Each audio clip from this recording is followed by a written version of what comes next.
He was young, good-looking, egotistical, and none too happy with the way things were going in Virginia. And in 1676, he started a rebellion that changed the course of American history. Let's dig into this.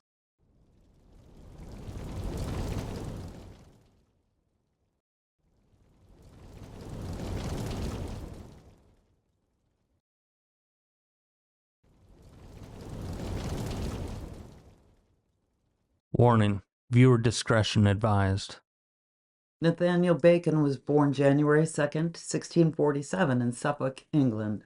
His father was a lawyer and landowner who would serve in the English government.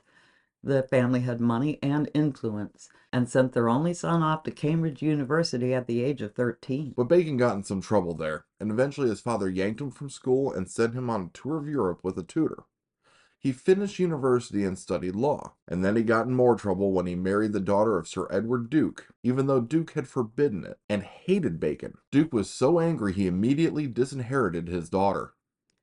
Bacon was known for being ambitious and defiant, and he was called a cheat and a swindler. To no one's surprise, he was soon accused of cheating a man out of an inheritance. Bacon's father packed him off to Virginia with his wife and 2 daughters. He was given £1,800 sterling to start a new life, reportedly the equivalent of about 60 million today, quite enough to set the young family up in society for generations.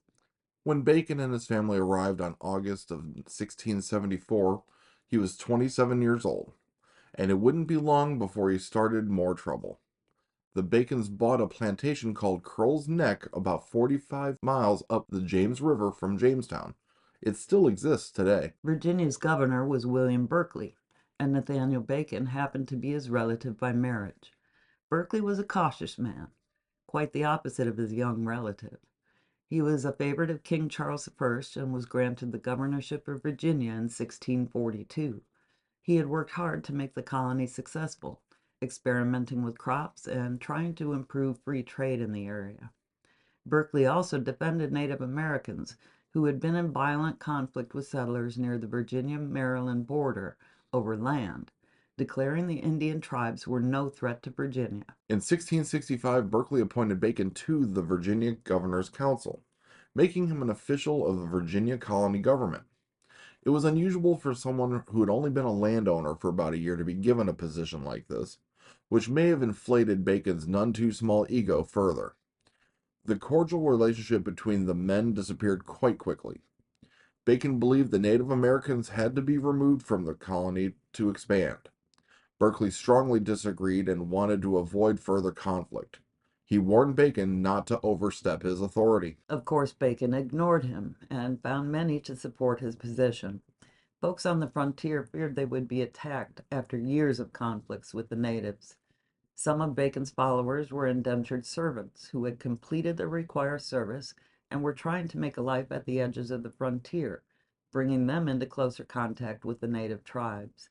And most were frustrated by years of high taxes and low prices for crops, especially tobacco. Bacon led 500 armed men into Jamestown and demanded the government make him a general and give him a commission to fight the Native Americans. Berkeley denied this demand. In 1676, 100 years before the American Revolution, Nathaniel Bacon started the first American rebellion demanding the complete removal of Native Americans from Virginia and relief of their complaints against the government. For months, raids by the rebels attacked tribes, and tribes retaliated. Mistakes were made, and peaceful tribes were attacked.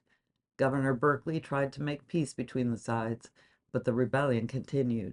Finally, Berkeley ordered new forts to be built to protect the colonists, and began to gather troops to defend Virginia if needed.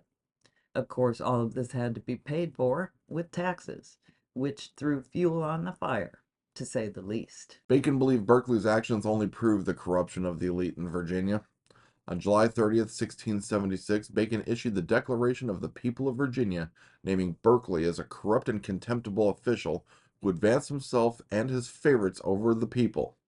He signed it as general by the consent of the people.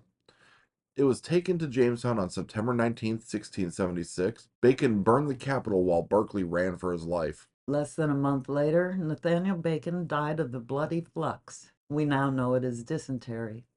His body was never found. Just weeks later, in January of 1677, his rebellion fell apart. Berkeley's troops defeated what was left of the rebellion and hanged 23 rebel leaders. The legacy of Bacon's rebellion has been argued almost since it happened. Benjamin Franklin would call Bacon's rebellion a prelude to the American Revolution, and many historians believe it not only sparked the idea of independence in the colonies, but contributed to the end of indentured servitude and the rise of slavery in the United States. It also made Nathaniel Bacon the first American rebel. Thanks for watching. We hope you enjoyed this video. Don't forget to like and subscribe.